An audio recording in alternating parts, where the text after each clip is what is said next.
I'm very excited about our guest today, and I'd like to introduce you to Antonio Montoya, who is the CEO of Rocket Hatch, which is an accelerator in Huntsville that specializes in taking the really remarkable technology population that's in Huntsville and gets them into startups and helps them really mature their startups very well. But they've got incredible resources in Huntsville, Alabama, and Antonio is right in the middle of that ecosystem, really is quite a catalyst. So with that, I say welcome, Antonio Montoya. Welcome to our little talk today. Thank you, Bill. Great to be here. It's wonderful to be here. So I gave just a quick snapshot of Rocket Hatch, but can you tell us more? Can you tell us kind of about your programming and maybe what caused you to be so crazy and start something like a business accelerator? Crazy is the right word. So Huntsville is a very interesting place. It has a very strong ecosystem surrounding the NASA and the Western Arsenal, which have a major presence here. I think the number is around $6 billion that flow through the gates every year, which nurture a huge variety of businesses, all dedicated to government contracting, research. So lots of engineers, very high-paid jobs, and very low unemployment. However, that makes it very hard for someone that is not optimized for that environment. So other types of entrepreneurs that are looking for tech startups, but that are not necessarily devoted to government contracting, which is a very, very particular ecosystem, they didn't have really a voice or a forum or a platform to truly blossom and get to their full potential.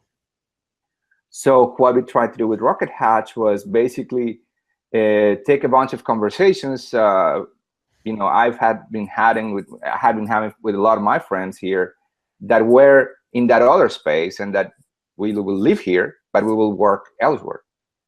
And saying, well, this really is not as great as Austin, Boston, you name the town, right? And so at some point, I was ending a cycle with a company I was in, and I said, okay, I'm tired of complaining. I'm going to do something about it. So with a few of my friends, which are very crazy, we started this as a nonprofit effort. So Rocket Hatch is a 501c3 nonprofit, and we're dedicated to accelerate the startup ecosystem in North Alabama. That's fantastic. So now I know you do an annual competition called Will This Fly, and that's one of the sort of bigger programs or events that you host and promote. Can you tell us about Will This Fly? Yeah, so Will This Fly, actually, we were inspired by a competition in Tennessee called Will This Float. And it's like, well, they float, we fly, we're the Rocket City, right?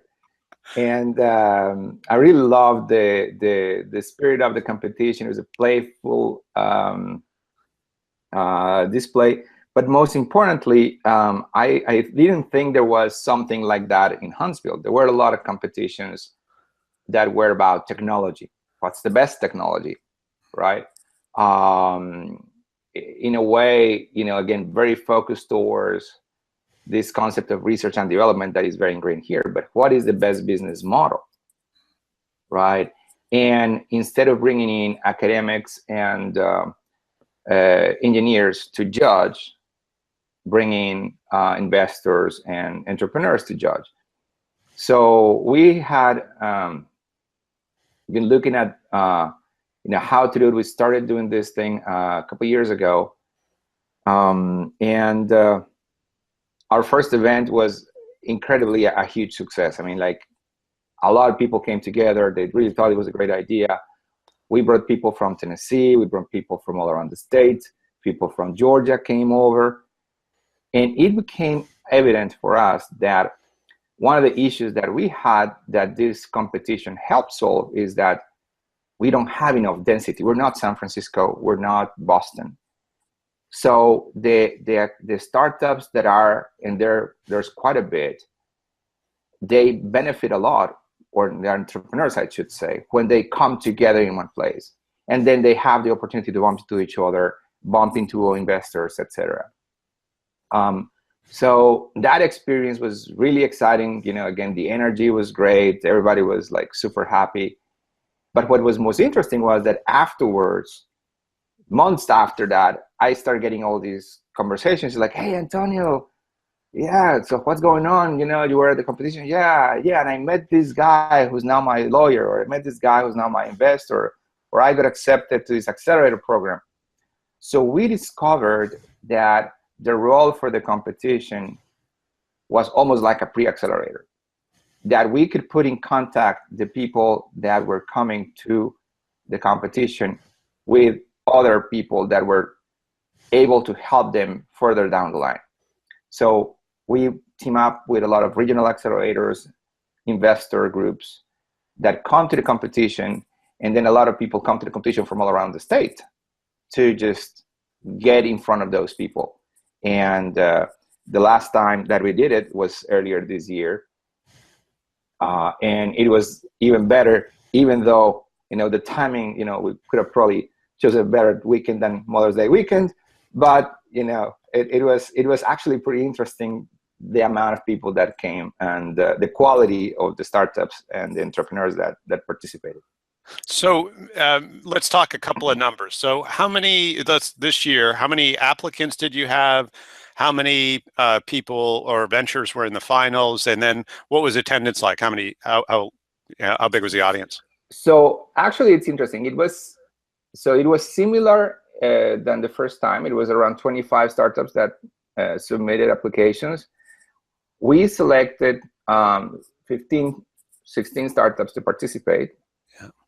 And what was different this year is because we were using Test My Pitch, we were able to actually help everybody. The first ones, we focused only on kind of like the final 7, the top ones. And that was where we put all our effort. But this time around, we were able really to make everybody participate in a much more,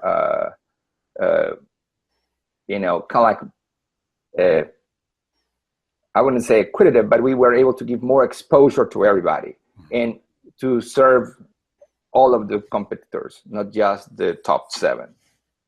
That's fantastic. So I've seen some pictures from the event. It looked like a big crowd. How many people were there?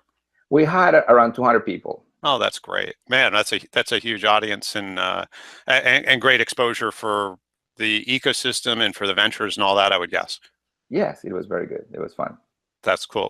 Will you segue us to sort of another question, which is, you know, this year you had you used Test and Score My Pitch during Will This Fly, and when you were sort of considering adopting those tools, what was it you were really concerned about solving? What were you aiming to solve in doing so?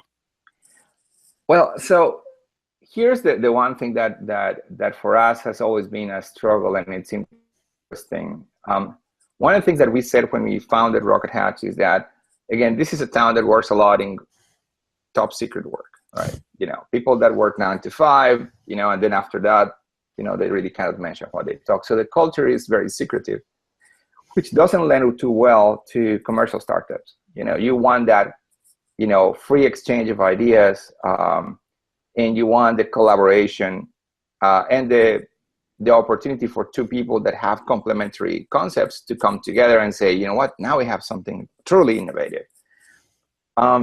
So changing that culture for us was a big thing with Rocket Hatch, and it was, you know, as part of our funding values.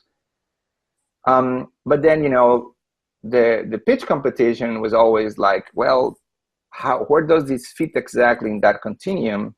You know, because yeah, you want the competition, you want people to come in with the best ideas, but at the same time, you know, we felt that the collaboration was not there, and we met at the Co-Starters Summit. When was that? 2000 and I was 2015.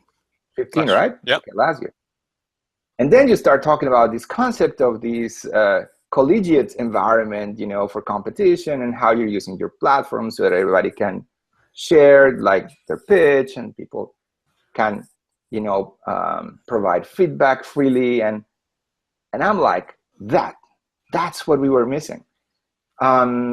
So this year, we started talking last year, and I was like, man, we need to do this. We think that is really going to change the dynamic of the competition and go from just, come in and, let's see who's best, to let's work together, as a cohort of startups, of entrepreneurs that are going through this process together, receiving mentorship. We added some training. We added training on how to pitch to investors. We added training on how to present. And, we opened basically the platform, and it was a big discussion, and we had to go around a couple times, explaining the situation to the competitors, to the mentors. Like, everybody involved was a little bit shocked with this concept of, we're all preparing for this competition, and at the same time, we're all like basically opening our kimono and saying, look, here's my pitch, right? Mm-hmm. How do you like it? And I think the experience was wonderful. I think that allowed the level of competition to increase. On one side, we got a lot of peer pressure from the different competitors. So there were some competitors that didn't have even a logo or a website. And as soon as they saw that their competitor over there had a logo and a website, they said, okay, I guess I need a logo and a website, right? Then you also saw that the level of engagement of the competitors truly reflected in an improved performance at the end of the event. Mm-hmm. So I think that we were able to validate this idea that when entrepreneurs collaborate and are connected, there's a certain energy that emerges, which is what we've been saying. Basically, that's been our premise, right? That we are trying to accelerate the community, really. We're not, we don't have big money on funding. So for us, it's all about building a community that becomes sustainable because it's tight, because it's well connected, and because people basically help each other out. Mm. And I think that we achieved that. So the genesis was basically that concept that you came up with, like, yeah, how can we make this more of a collegial environment as opposed to this like cutthroat competition where nobody is sharing anything, which we were not. I was not too happy with that. Right. Well, it's funny because we hear, sort of similar things from other competitions where, there's some resistance potentially to people sharing or being in a collegial community. And the funny thing is, they're competing for a chance to do exactly that in public. And the idea that, you wouldn't want to be, number one, prepared for that opportunity as much as you can be, but you're actually competing for a chance to show everybody what you have, or at least what you feel you need to share. And the idea that you wouldn't feel comfortable doing it with a much smaller, much more intimate and aligned community in advance of that competition is kind of funny. It's always interesting to hear that. So, well, thank you. So, when you look ahead in, will this fly in the future? Do you see some of the sort of the example pitches that were done, the practicing that was done, maybe the top three or whatever the case is, do you see those being examples for the next cohort, so that the next cohort can stand on the shoulders potentially of previous participants? I had not thought about that. That's a good idea. One thing we learned, so this year we tried to do a little bit better production, and unfortunately we were filming everybody on the stage, but that recording was lost. So we don't have those guys. It's a technical malfunction, but also was basically we were testing a new idea that sometimes these things don't work, right? We have not thought about that, but yeah, I guess the videos are still there, and I think that will be interesting to ask probably because I like to know if these guys are willing to share those. A lot of them are now saying, well, I don't know, man, that those videos are nothing like what I do now, right? So a lot of them have gone beyond what they did at the end. Some of them actually have created some very polished videos, which are being published on a website that is being sponsored by another organization here in town, for basically for future reference by the community.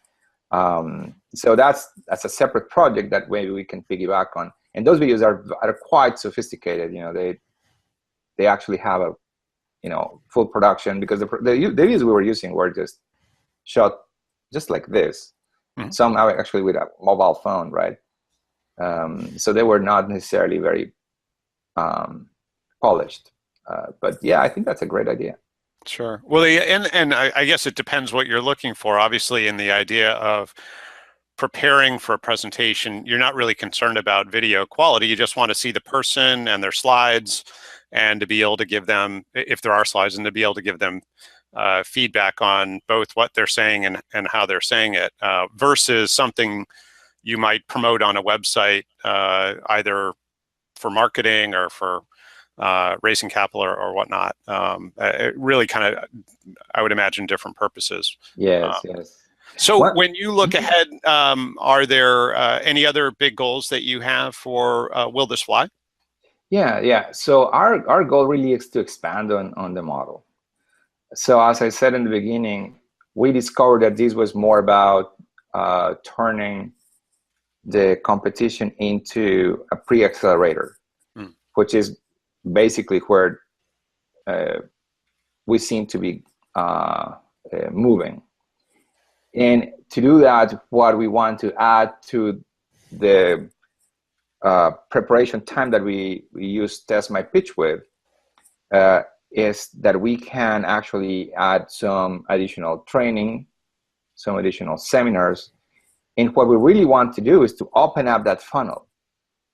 So again, we have this limit of a logistic limit of 15 companies that can come and present for the day of the competition.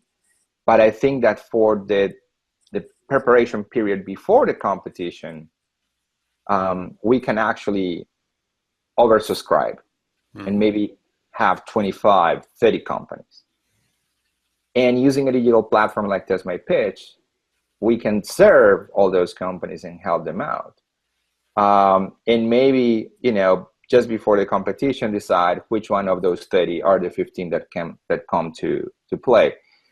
That, for us, I think would be a fantastic outcome if we can make that happen, because we will be able to, again, just serve more entrepreneurs with the program. So that's really where I think we want to gravitate towards. Again, it's all about increasing the impact of what we do. That sounds great. Well, Antonio, this has been fantastic. Before we cut out, is there anything else that you wanted to say or want to make sure got mentioned? Well, I think that, again, this concept of leveraging the power of a competition to develop a community is a very important thing, and it is not stated enough. I think that for us, again, we were already thinking, look, we need to become a community. We need to just be friends and be as tightly connected as we can, so that we can maximize our chances of success as entrepreneurs. That was sort of like the basic idea behind Rocket Hatch. Using Test My Pitch as part of the experience of Will This Fly transformed a program that was more a traditional competition, let's see who's best, into let's use this excuse of a competition as an opportunity to build that community that we're looking for. And again, we've seen a lot of great relationships come out of this last Will This Fly. I'm expecting a lot more impact. I'm crossing my fingers on a couple of things that we're hoping to be able to announce soon for some of the alumni. And again, that's, to us, is what's different in this approach, that I think is everybody that is doing what we're trying to do should be looking for, is how can they grow their community and maximize the impact of their program. And if we all focus on the winner of the competition, well, then there's one person. But if we focus on everybody that participated, and we can engage, mentors and startups and as many people as possible in the process, then the impact then is much, much higher. Right. Oh, excellent point for sure. And with that, I really want to say thank you to Antonio. This has been wonderful, and I so appreciate your time and your real commitment to building a strong community there in Huntsville. And I can't wait to see you again. Hopefully we see you at an upcoming event real soon. But thank you so much, Antonio, and we'll talk to you very soon. Thank you very much. Take care.